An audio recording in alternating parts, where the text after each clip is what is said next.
रसूलुल्लाह के हुक्म से हमारा नारा है अहदुन अहद।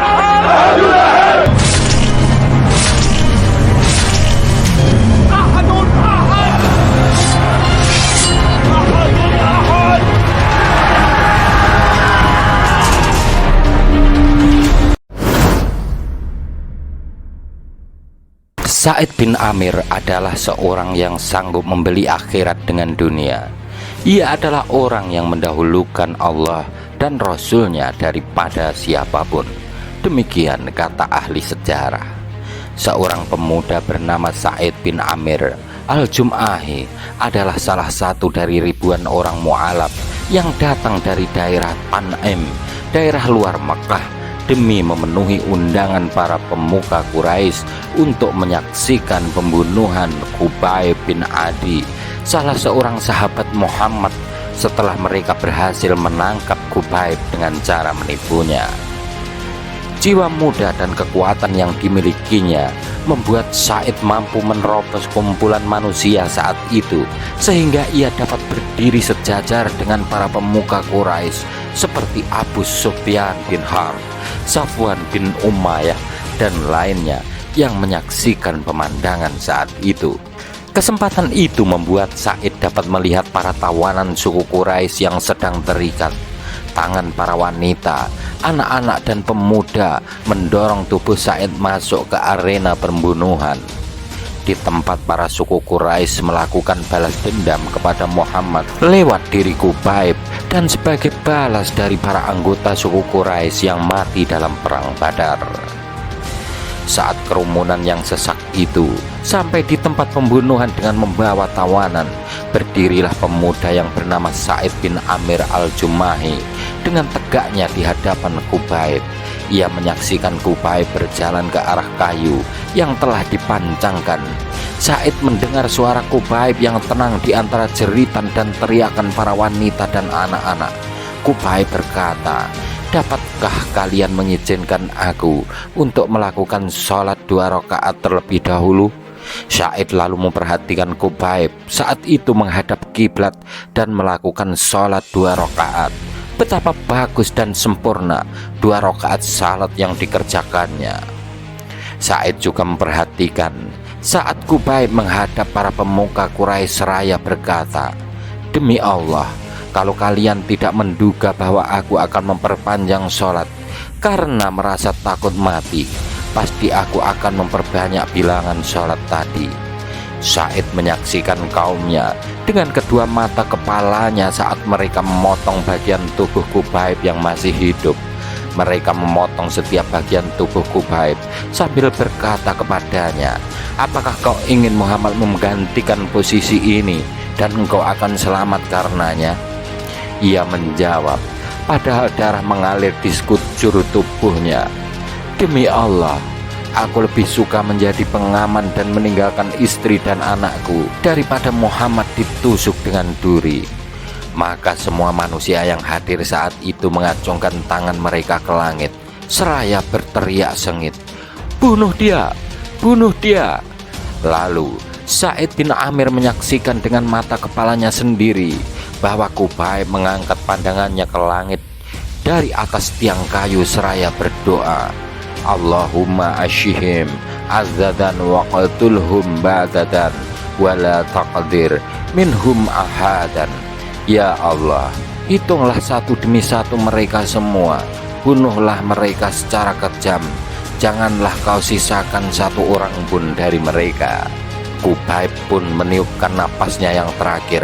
Pada tubuhnya banyak sekali bekas luka pedang dan tombak yang tidak bisa dihitung manusia. Suku Quraisy pun telah kembali ke Mekah dan mereka semua sudah lupa akan bangkai tubuh dan proses pembunuhan Khubayb. Akan tetapi dalam diri seorang pemuda yang hampir balik bernama Sa'id bin Amir al-Jum'ahi tidak pernah hilang bayangan Khubayb sesaat pun. Sa'id seringkali melihat Khubayb di kala tidur. Saat terjaga pun Sa'id sering melihatnya dengan ilusi. Tergambar di benak Sa'id saat Khubayb melakukan sholat 2 rakaat yang begitu tenang dan nikmat di depan kayu yang terpanjang. Sa'id mendengar getaran suara Khubayb di telinganya Saat Qubaib berdoa untuk kehancuran suku Quraisy, Sa'id menjadi khawatir terkena petir dibuatnya, atau takut terkena hujan batu yang jatuh dari langit karenanya. Lalu Qubaib seperti telah mengajarkan Sa'id apa yang belum pernah diketahui sebelumnya. Qubaib mengajarkannya bahwa hidup yang sesungguhnya adalah akidah dan jihad di jalan akidah hingga mati. Qubaib mengajarkan bahwa iman yang mantap akan menimbulkan banyak keajaiban dan mukjizat. Qubaib juga mengajarkan hal lain, yaitu bahwa pria yang dicintai oleh para sahabatnya dengan cinta seperti ini tiada lain adalah seorang nabi yang didukung oleh langit. Pada saat itu pula Allah Subhanahu wa ta'ala melapangkan dada Sa'id bin Amir untuk memeluk Islam. Maka ia berjalan menghampiri kerumunan manusia dan mengumumkan keterlepasan dirinya dari perbuatan dosa yang telah dilakukan suku Quraisy, dan ia berikrar akan meninggalkan segala berhala yang pernah disembahnya, dan ia mengumumkan bahwa ia telah masuk Islam. Sa'id turun ikut berhijrah ke Madinah, dan ia senantiasa mendampingi Rasulullah Shallallahu Alaihi Wasallam. Ia pun turun dalam perang Khaybar dan perang-perang setelah itu. Setelah Nabi Shallallahu Alaihi Wasallam kembali ke haribahan Tuhannya, Sa'id menjadi pedang terhunus bagi khalifah pengganti Rasul, yaitu Abu Bakar dan Umar.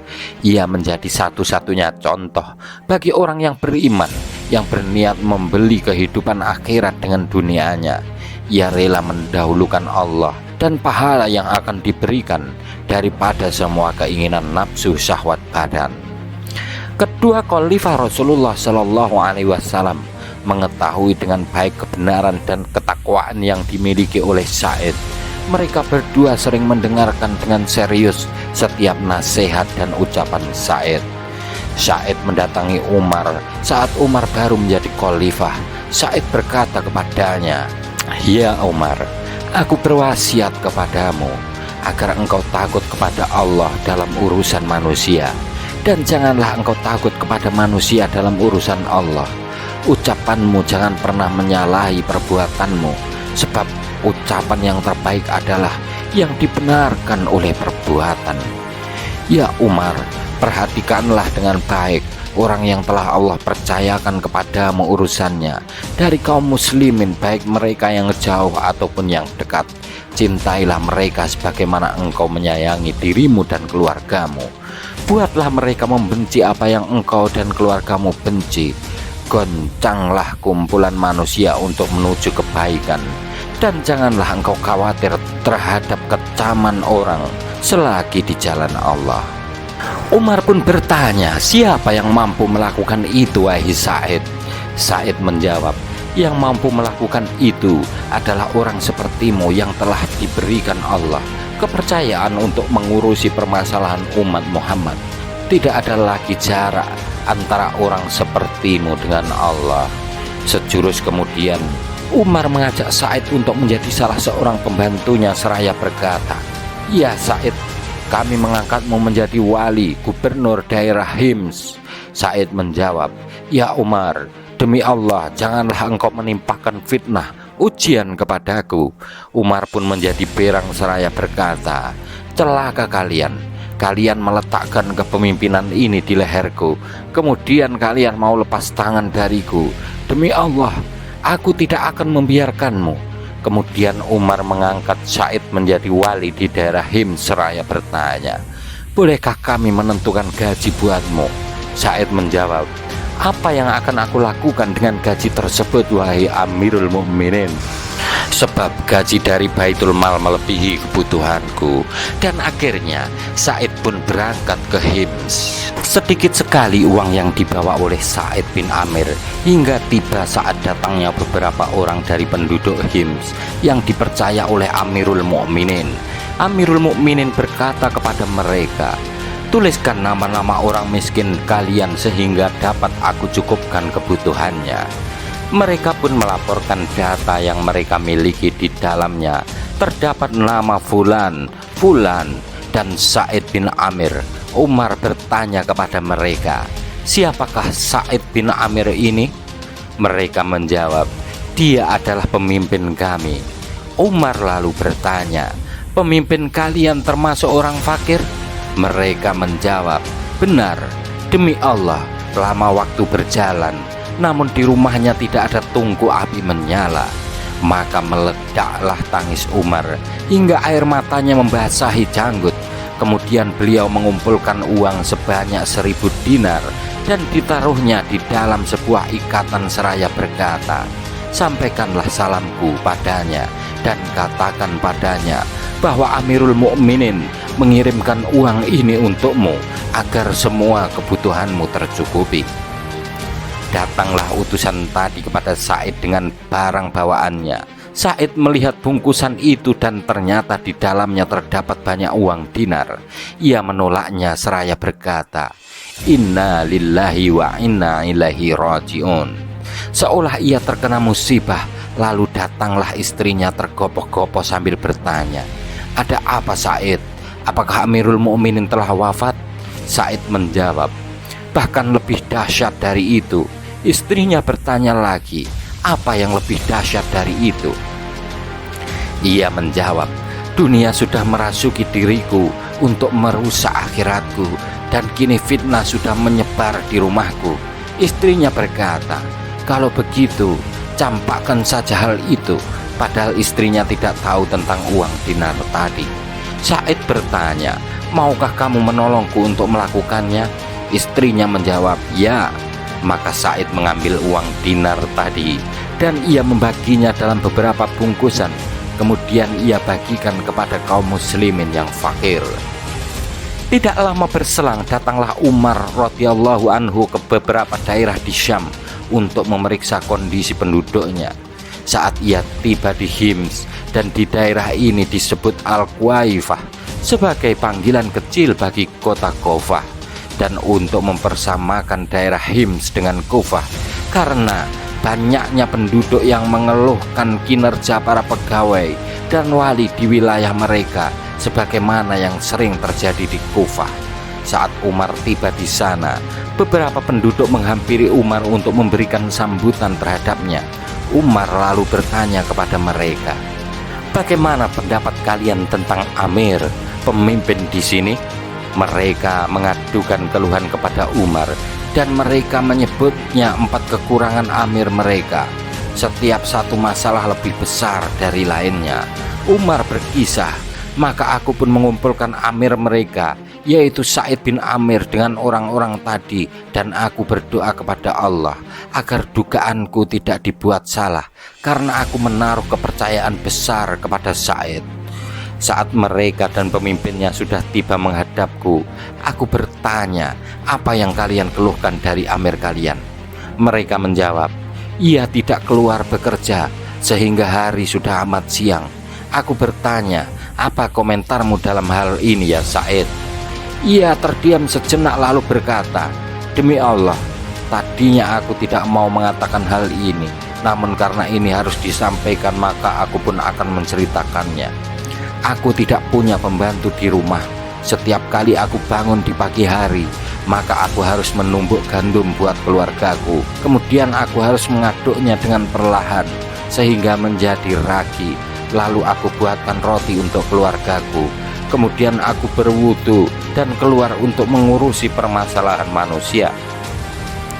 Umar bertanya, "Lalu apa lagi yang kalian keluhkan terhadapnya?" Mereka menjawab, "Ia tidak mau melayani seorang pun pada waktu malam." Umar bertanya, "Apa komentarmu dalam hal ini wahai Said?" Ia menjawab, "Demi Allah, sungguh aku juga sungkan untuk menceritakan hal ini. Aku telah membagi waktu siangku untuk berkhidmat dalam urusan mereka dan waktu malamku untuk Allah Subhanahu wa ta'ala." Umar bertanya lagi, "Apalagi yang kalian keluhkan darinya?" Mereka menjawab, "Ada 1 hari dalam sebulan di mana ia tidak keluar untuk mengurusi kami." Umar bertanya, "Apa maksudnya ini wahai Said?" Ia menjawab, "Aku tidak memiliki pembantu wahai Amirul Mukminin, dan aku tidak memiliki baju kecuali yang sedang aku pakai ini. Aku mencucinya sebulan sekali dan aku menunggunya hingga ia kering. Dan pada penghujung hari, baru aku dapat keluar menemui mereka. Umar bertanya lagi, apalagi yang kalian keluhkan darinya? Mereka menjawab, seringkali ia hilang kesadaran sehingga ia tidak mengenali orang yang berada di sekelilingnya. Umar bertanya, apa maksudnya ini ya Sa'id? Ia menjawab, aku menyaksikan pembunuhan Khubayb bin Adi. Pada saat itu aku musyrik dan aku melihat para penduduk Quraisy memotong jasadnya. Dan mereka bertanya kepada Khubayb, apakah kau ingin Muhammad menggantikanmu di sini? Ia menjawab, demi Allah, aku tidak suka merasa aman dengan istri dan anakku, padahal Muhammad sedang dicucuk dengan duri. Dan aku selalu teringat akan hari itu dan mengapa aku tidak menolongnya, sehingga aku menduga bahwa Allah tidak mengampuniku. Maka aku pun hilang kesadaran karenanya. Saat itu Umar langsung berkata, segala puji bagi Allah yang telah membuat dugaanku kepadanya tidak rusak. Kemudian Umar mengirimkan 1000 dinar untuknya agar dapat memenuhi segala kebutuhannya. Begitu istri Sa'id melihat uang tersebut, maka ia berkata, segala puji bagi Allah yang telah mencukupkan kami lewat khidmat yang kau berikan. Belilah segala kebutuhan hidup kita dan carilah seseorang yang mau diupah sebagai pembantu. Sa'id berkata kepada istrinya, apakah kau punya sesuatu yang lebih baik dari itu? Istrinya bertanya, apakah itu? Sa'id kemudian berujar, kita kembalikan lagi kepada orang yang membawanya, dan hal itu lebih kita butuhkan. Istrinya bertanya lagi, apakah itu? Ia menjawab, kita pinjamkan uang tersebut kepada Allah sebagai qardan hasanan, pinjaman yang baik. Istrinya lalu menanggapi, benar, dan engkau akan dibalas dengan kebaikan karenanya. Setelah ia meninggalkan majelis, maka ia membagikan uang dinar tersebut dalam beberapa bungkus, dan ia berkata kepada salah seorang anggota keluarganya, bawalah ini kepada janda fulan, yatim fulan, si miskin fulan, dan si fakir fulan. Semoga Allah meridhoi Sa'id bin Amir al-Jumahi. Beliau adalah salah seorang sosok yang mampu mendahulukan kepentingan orang lain meski ia berada dalam kondisi yang teramat mendesak. Ya ikhwan, mudah-mudahan kisah ini semakin menambah keimanan dan ketakwaan kita kepada Allah Subhanahu wa ta'ala. Wassalamualaikum warahmatullahi wabarakatuh.